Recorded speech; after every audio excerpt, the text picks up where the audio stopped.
When I talk about consistency or self-discipline and success, I frequently use the caterpillar butterfly life phase.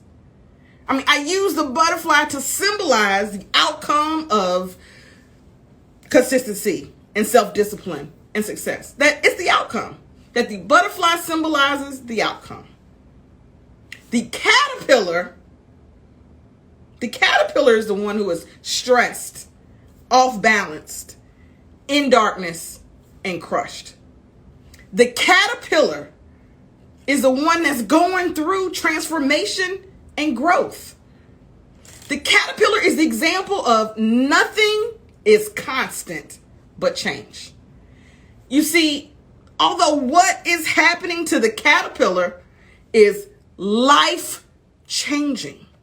To the caterpillar itself, it's life-changing.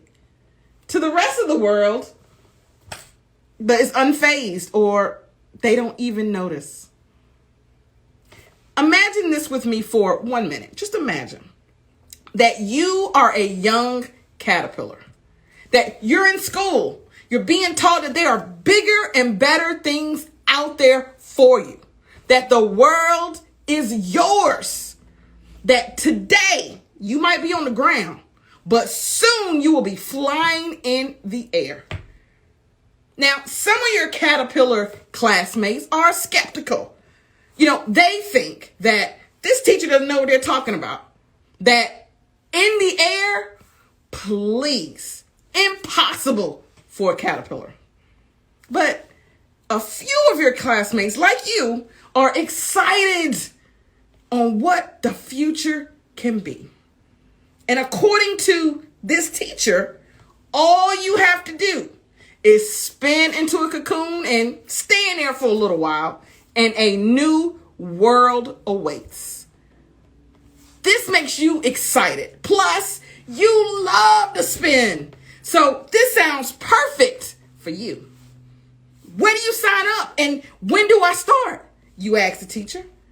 Your teacher smiles and says, today, you can start today. Go home and spin away. And soon a new world awaits. You go home. You can't get there fast enough. And you start spinning. Round and round and round and round and round. You love spinning, so this is fun. Soon you begin creating a cocoon. But at some point, you start to get a little sick from all that spinning. But your teacher said there can't be any holes in the cocoon.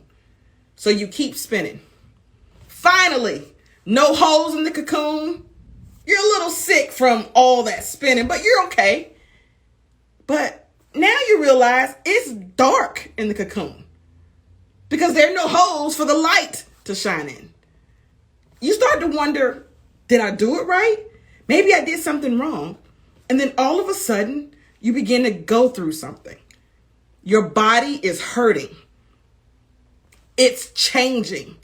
It's stressful in this cocoon. It's dark in this cocoon. You are alone in this cocoon and you feel crushed. And you're trying so hard to remember what your teacher told you to do. On social media, you see butterflies everywhere. We show our best selves. This is my life. Follow me. My life is great. Follow me to get your life great too. Today's message is for the caterpillar. In the cocoon, when you're feeling stressed and crushed. Life is interesting, but God uses difficult, crushing experiences to prepare you for unexpected blessings. My live day is going to be short and sweet. I want to thank everybody for coming on my live today. If you have any questions, please, now's the time to ask. If you don't have any questions, let's see, there's a question in the comment box. We're 30 years of employment. How long should the resume be? That is a wonderful, great question. And if you talk to a resume writer, They love to squeeze all them 30 years into a one-page resume. That you'll never hear me say that. You'll never hear me say a resume has to be just one page. What you want to put on your resume depends on what type of job you're going for. Some people's resumes can be one page. Absolutely. Some people's resumes can even be 2 pages. Brace yourself for this, because this is where me and a lot of resume writers fall off. But some resumes can even be 3 pages. It depends on what type of job you're going after, what your experience is. If you have enough experience for 3 years, you can list that on your resume. For 3 pages, you can list that on your resume. A lot of people will say only 1 page or only 2, usually 1 page. It could be 1 page, wonderful. It could be 2 pages, beautiful. It could be 3 pages. Don't be limited by a 1, 2, and 3 page, fear of what people saying. Now, if you don't have enough information for 2 pages or 3 pages, don't stretch it out. You only want to put relevant information as it relates to the job that you're going after. So your resume should be however much experience you have as it relates to that position. And again, I always use myself. I have social service experience. So when I first got out of college, I was in social service. And then as I was working, I gained human resource experience. I went back to school, got my master's degree, and then human resource experience. So I have more human resource experience than social service, but I still have a lot of social service experience. So if I was going for a position in social service, then my resume may be 1 page or 1.5. If I'm going for a position that's in human resources, my resume may be 3 pages. It just depends on the type of job that I'm going for and the type of experience that I have. So thank you. That was a wonderful question. So I'm going to read some of the comments. If there are any other questions, try to find it on here. It says, some of them says, yes, on the journey called life, there are many different tastes, some sweet, sour, and spicy. Yes. Hello, Angela. Tessa Marie says, I can hear you loud and clear. Small steps every day to success. A woman's body is very much a caterpillar. We change constantly. Yes, we do.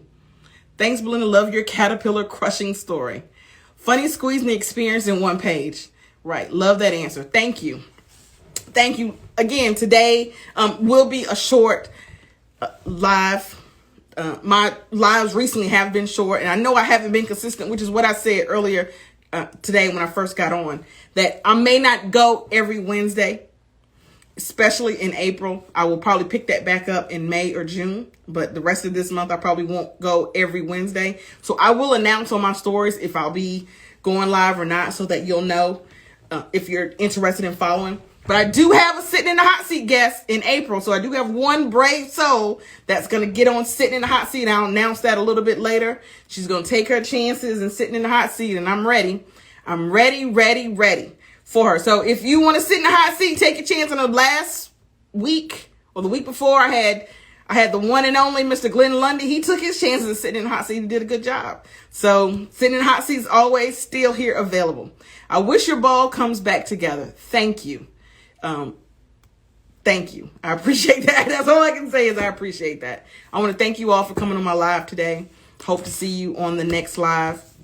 If you haven't already signed up for my newsletter, please do so. The link is in the bio. Have a great rest of your day. Hey, before you leave, I need you to subscribe.